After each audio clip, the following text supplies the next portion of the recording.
If you're especially picky about the kind of food you eat or the way your food is prepared, it's probably more likely that when you're in need of a quick lunch you'd hit up a trendy, all-organic, hipster salad place long before you would hit the drive-thru of a fast food joint. As one of the most prolific and popular authors of the last half-century, Stephen King has defined horror for a generation. With the 1974 publication of his first novel, Carrie, King began a career that has seen the Maine native rise from struggling writer to pop culture phenomenon whose legions of fans meet him with the kind of adulation that's usually reserved for athletes and pop stars. Now in his 70s, King shows no signs of stopping. Having written over 60 novels and 200 short stories, King continues to produce work that's both relevant and influential. After all the horror stories you've heard about employees doing unthinkable things to the food they're serving you, or the tales of food being stored in warming drawers for hours on end, it's understandable that you'd opt for a tiny $27 salad over a $5 value meal. But let's say that an intense craving for a chocolate frosty hits, and you find yourself headed for the Wendy's drive-thru, your usual diet of greens be damned.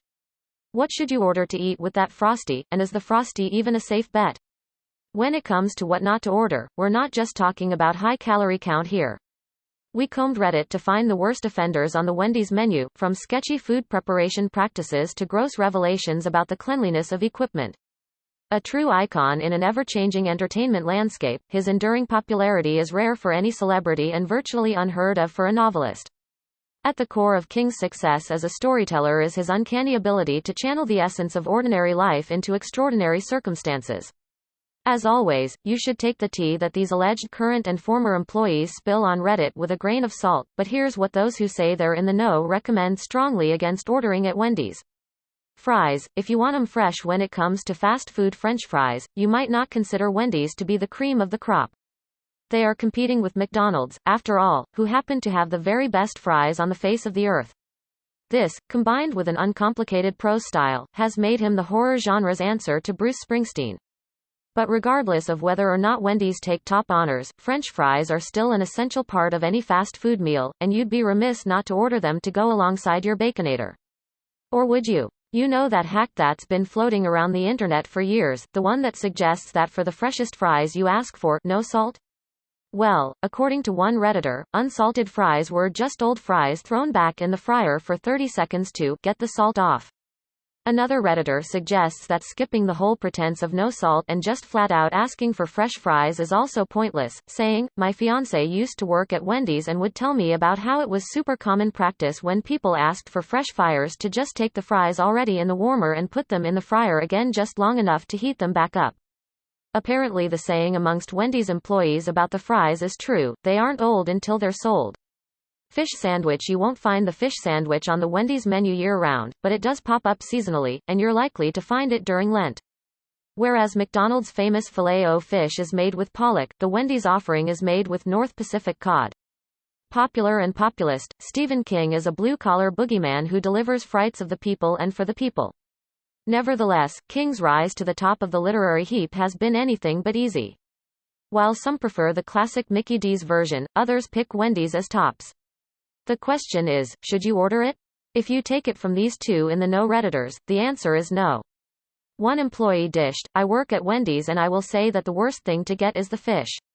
From his hand-to-mouth childhood and battle with alcohol and drug addiction to the devastating road accident that nearly claimed his life, the king of horror has suffered more than his share of real-life terrors on the path to wealth and fame. "When I started a month ago they brought out a new bag of fish, and the same bag is still there." Another former employee agreed, saying, "As for a specific thing at Wendy's I wouldn't order as the fish, it's just common enough to keep around, but as for how often we would get a new shipment." This is the tragic and triumphant true story of Stephen King. Stephen King's broken home. Stephen Edwin King was born in Portland, Maine, on September 21, 1947, to Donald and Nellie Ruth Pillsbury King. Let's just say some of those fishes could have been old enough to have a birthday. Maybe freezer burn is part of its charm, though? Salad. We've long been cautioned against fast food salads that masquerade as the healthiest choice on the menu but actually pack in more calories, fat, and sugar than the biggest, cheesiest burger. But we're not here to talk about what's healthy, we're here to talk about what's gross, and according to these Redditors, Wendy's salads might be just that. This insider warned diners from ordering them too early in the day, saying, "Don't order salads from Wendy's until at least 12:30. The first salads are yesterday's salads that have been flipped upside down and a layer of lettuce taken off the bottom. Presumably, that layer would be the mushy, brown lettuce. Another former employee explained that the chain's seasonal salads with berries can be a roll of the dice, saying, "Strawberries for some reason are the easiest to get moldy even while sitting in the walk-in fridge. The kicker is employees will ask managers to throw them out, but the manager will just tell you to pick the ones without mold in them and wash it a bit. When I worked there I literally had to sneak those moldy batches into the trash can. Anything with cheese sauce. Cheese sauce." According to Lisa Rogick's 2009 biography, Haunted Heart, The Life and Times of Stephen King, baby Stephen's birth came as a surprise. Years earlier, Ruth King was diagnosed as infertile, which had led the Kings to adopt Stephen's older brother, David Victor, in 1945. In the early years of their marriage, Ruth and Donald King were constantly on the move. Not quite liquid, not quite solid, but 100% delicious. Donald, a merchant marine, was frequently away from home. As Stephen King writes in his 1981 nonfiction book Danse Macabre, his father was a fan of horror and science fiction stories and had himself unsuccessfully tried his hand at writing. Who cares if it can't even be classified as real cheese? Who cares if it contains over 20 ingredients? We're willing to overlook a lot when it comes to cheese sauce, but these Wendy's insiders who spilled the tea on Reddit have us questioning our next order of Baconator fries. According to one Redditor, the cheese sauce topping your baked potato might be a lot less cheesy than you'd hoped for, thanks to shady food prep practices. They warned. The discovery of a box of his father's books, which included a volume by horror writer H.P. Lovecraft, would prove a revelatory moment for King. With the end of the World War II, Donald King returned home on a more or less permanent basis and took a job as a door-to-door vacuum cleaner salesman. Watch out for the liquid cheese. Although Stephen King has virtually no memories of his father, he has described him as a man with an itchy foot. As my mother once told me, he was the only man on the sales force who regularly demonstrated vacuum cleaners to pretty young widows at 2 o'clock in the morning, King says. Some managers will make the crew pour boiling water from the coffee maker into it when it's almost out to make more.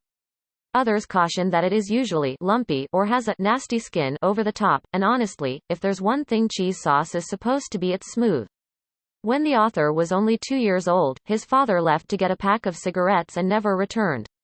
Stephen King's mother struggled to make ends meet faced with supporting herself, 4-year-old David, and 2-year-old Stephen alone. Nellie Ruth King often relied on the kindness of relatives while searching for work. That's not asking too much, is it? Anything with bacon say it isn't so.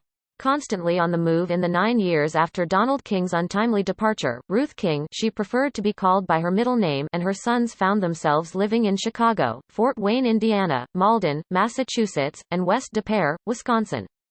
At times, financial circumstances forced her to leave David and Stephen with extended family for weeks or months at a time. In On Writing, a memoir of the craft, Kings writes, "I lived an odd, herky-jerky childhood, raised by a single parent who moved around a lot in my earliest years and who, I am not completely sure of this, may have farmed my brother and me out to one of her sisters for a while because she was economically or emotionally unable to cope with us for a time. How in the world could bacon possibly be on any what not to order list? Let's be honest, Wendy's bacon isn't exactly the thickest, meatiest bacon we've ever seen, but even the thinnest, cheapest bacon deserves our love and affection, doesn't it? What if that thin, cheap, already cooked bacon sat around for a week, though? Or what if, possibly even worse, it was burnt to a crisp? That could be the fate of the bacon on your sandwiches and fries at Wendy's, says these Redditors who dished on what never to order at the chain. Avoid getting anything with bacon at Wendy's, one Redditor said. Opening square bracket ... closing square bracket. My mom was one of America's early liberated women, but not by choice. At times, Ruth King was forced to work 2 or 3 jobs at a time to put food on the table for her tiny family. Usually the bacon is a couple days old, if not a week, and it's just stored in open trays in a fridge. When babysitters were too expensive, David and Stephen were left alone reading to each other to pass the time and stay out of mischief. In 1958, the Kings finally found a permanent home in Durham, Maine, when Ruth's sister Ethelyn gave her a house in which to live in exchange for helping care for their ailing parents. Stephen King's traumatic childhood poor health kept young Stephen King home for most of what should have been his first year in elementary school. A case of measles and repeated bouts of strep which led to painful ear infections kept him either in bed or in the doctor's office. It's pretty nasty sometimes. The treatments, which involved the repeated lancing of his eardrum, left King traumatized. Another specified that it's the Baconator fries you should avoid, because they use the bacon that got too burnt to use on burgers. And don't forget, Baconator fries also come topped with cheese sauce, which might be watered down, lumpy, or both. The pain was beyond anything I have ever felt since. The only thing close was the first month of recovery after being struck by a van in the summer of 1999, King writes. When asked if there was an event in his childhood that in some way warped him into writing horror stories, Stephen King says he can't point to any particular incident. However, he has related one horrifying story that occurred when he was 4.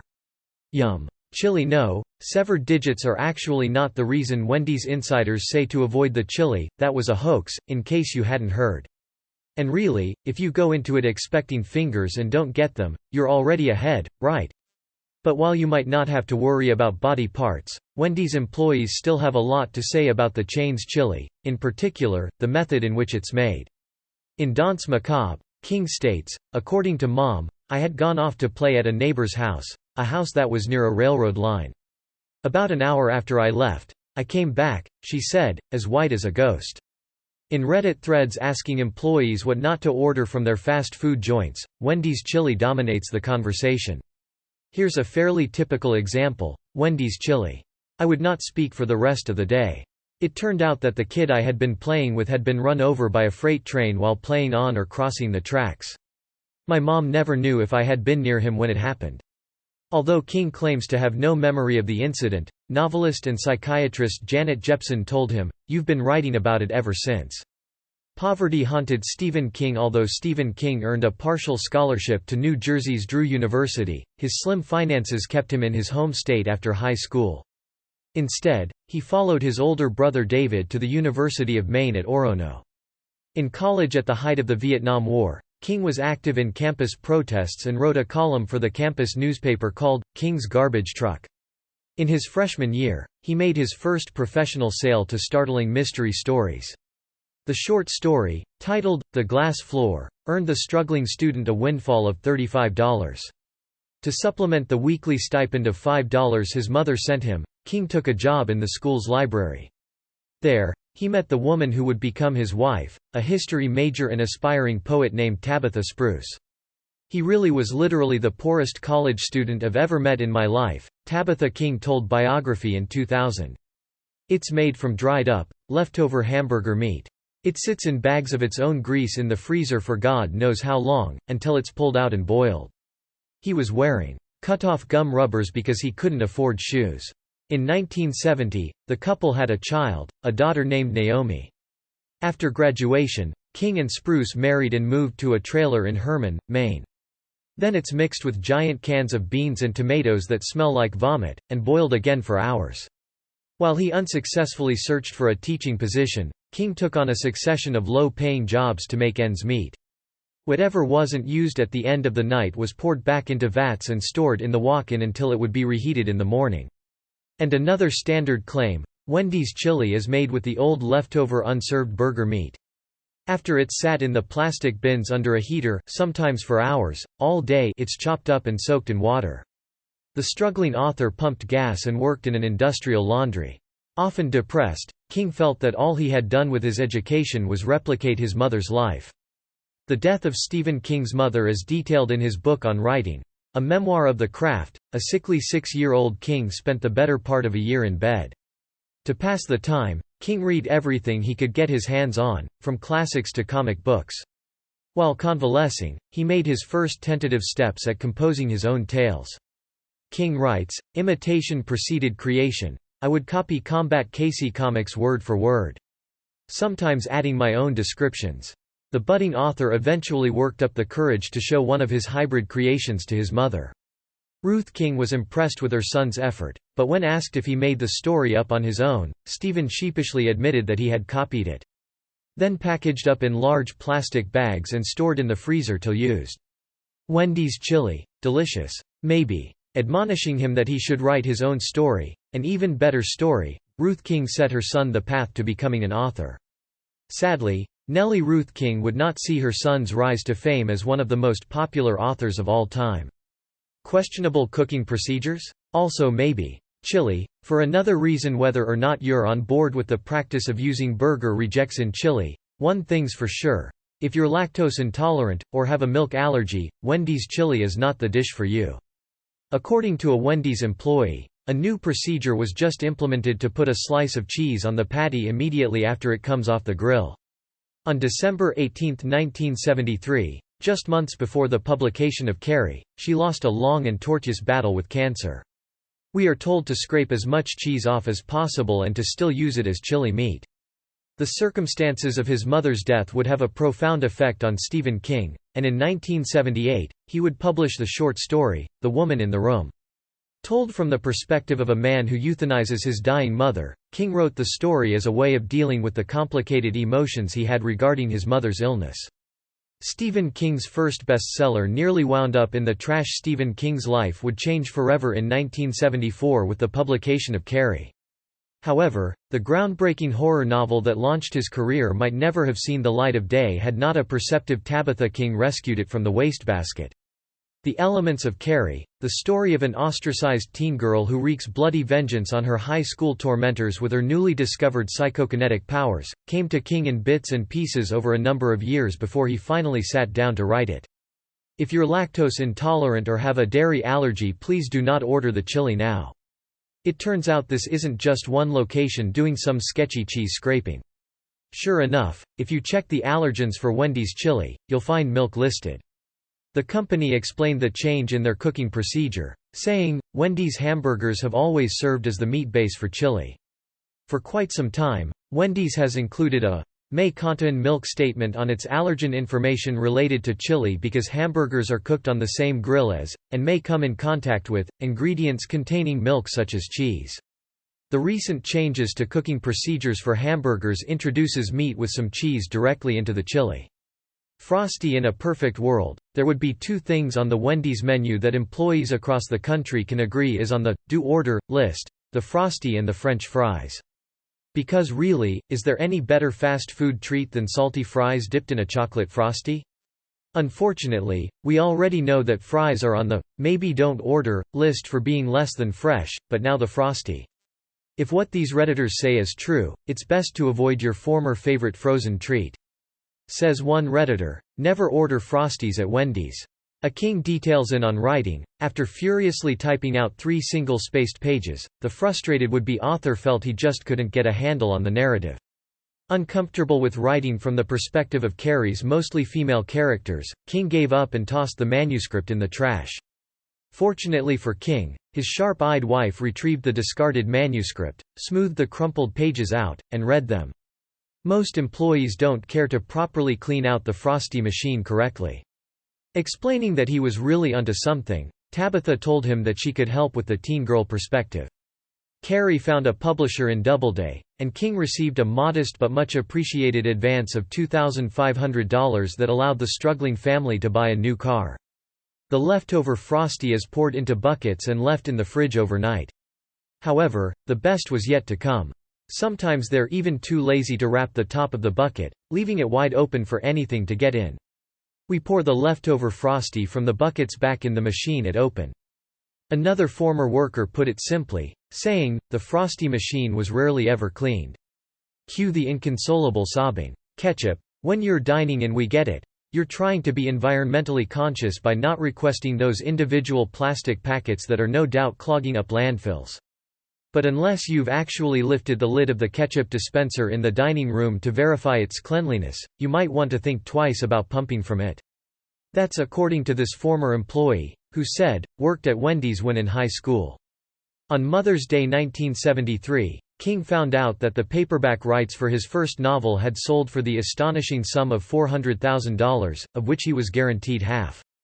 Stephen King's days of financial instability were over. He was now a professional novelist. Stephen King's ill-fated attempt at directing. By the mid-1980s, Stephen King was a household name, a millionaire, and the undisputed master of literary horror. Although many of his works had been adapted for the screen, few had met with King's approval. I was filling up the catsup pumps.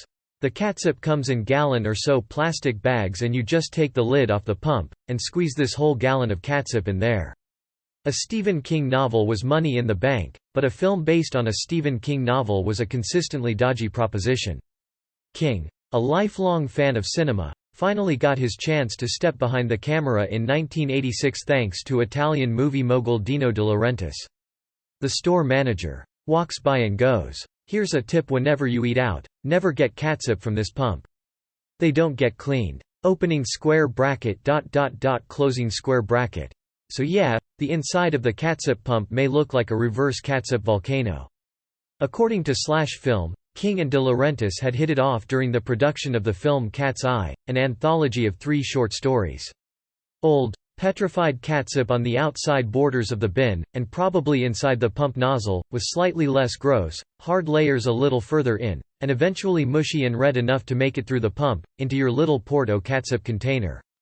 Chicken nuggets. What could possibly be wrong with Wendy's nuggets? Bet you never would have thought that melted plastic might be part of the chain's secret recipe. De Laurentiis had given King the rare opportunity to adapt his own work for the screenplay and recognized his talent as a visual storyteller. When King expressed an interest in directing, De Laurentiis gave the best-selling author a shot.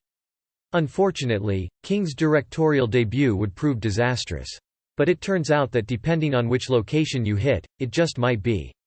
One Redditor, perhaps inexplicably, but hey, we're just here for the tea, dished on his ex-wife's shady if not kind of genius nugget-making practice, saying, when they were about to fry a new batch of chicken nuggets, the other employees would just dip the bottom of the plastic bag into the fryer so that it would melt and the nuggets would fall out. Maximum Overdrive, based on King's short story, Trucks, about sentient machines taking over the Earth, was a critical and box office failure and an ultimately frustrating experience for the author, who was deep in the throes of cocaine addiction and alcoholism during the film's production. They were too *****ing lazy to open the bag properly. And much like the fries, this former worker confessed that the nuggets they were serving might not have been as fresh as you'd expect, saying, "Ex-Wendy's employee here. The problem with that film is that I was coked out of my mind all through its production, and I really didn't know what I was doing," King tells Tony Magistral, author of Hollywood's Stephen King. "Those chicken nuggets are usually old as hell, and the warm-up for new orders is to throw them in the fryer for a sec so they look fresh. Anything grilled. We'd all very much like to believe that the fast food workers handling our orders are following strict, company-enforced guidelines when it comes to hygiene." Nevertheless, Maximum Overdrive has since garnered a reputation as a cult classic. A crazed fan broke into Stephen King's home in 1991. Stephen King experienced a real-life horror story so terrifying that it could have been ripped from the pages of one of his books. In fact, we need to believe that to continue patronizing these places. But one employee blew the lid off Wendy's corporate policy when it came to manning the grill, and not only might this information make you hesitant to order burgers and grilled chicken sandwiches, but, oddly, cookies, too. The worker explained in a Reddit AMA, well in company training the person. On grill, someone on grill makes burgers. All chicken, chili, bacon, cookies etc. are not allowed to wear gloves when handling meat of any kind. Yes, not allowed. While all employees are required to wash their hands, I personally would prefer if they wore gloves. However, it is company policy. While it's obviously nice to hear that hand washing is required, can we be certain that employees are scrubbing up at all, let alone doing so properly? Gloves really would go a long way in making us all feel better about the food we're eating. Lemonade and soda. According to the Wendy's website, their real lemonade is all natural and has no artificial ingredients or preservatives. According to these Redditors, though, employees aren't exactly squeezing lemons in the back to whip up a fresh from the tree beverage, so if that's what you're expecting, you might be a tad disappointed. Said one worker, the fresh lemonade comes from a carton and mixed with tap water. Another echoed the same sentiment, saying, honestly, the fresh handmade lemonade is a lie. That stuff is frozen concentrate. Honestly, just go ahead and order the Minute Maid lemonade from the soda fountain, it's cheaper. Okay, so you can save yourself a bit of money with that order of Minute Maid instead of lemonade.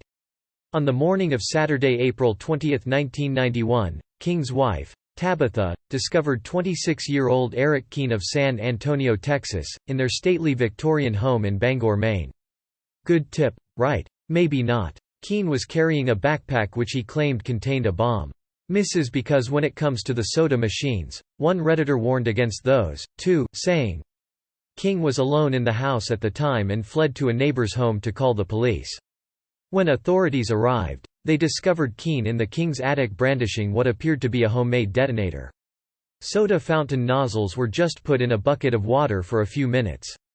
Never saw them scrubbed. Combine that with the probably disgusting ice machine, and well, bottled water might just be the best option here. Baked potatoes. One of the perks of the Wendy's menu is the baked potato. No other fast food chain offers this particular menu item. Sure, it's easy enough to make one at home, it just takes an inordinate amount of time. Unless you use the microwave, which leads to that weird, chewy skin nobody likes. A police dog caused Keane to drop the device, which was discovered to be fake. Although the police initially couldn't establish a motive for the break-in, Keane revealed to the press that he intended to exact revenge on King for allegedly stealing the plot of his 1987 bestseller Misery from Keane's aunt. After serving 127 days of a 2-year suspended sentence, Keane was extradited back to Texas for a parole violation. As reported by the Bangor Daily News, King and his wife have dealt with a number of unhinged fans and trespassers, including a California man named Stephen Lightfoot, who asserted that the author was the real assassin of Beatle John Lennon, and Bretislav Burz, a Czech national who was arrested for stalking after leaving disturbing notes in King's mailbox and confronting his wife, Tabitha, on the street near their home.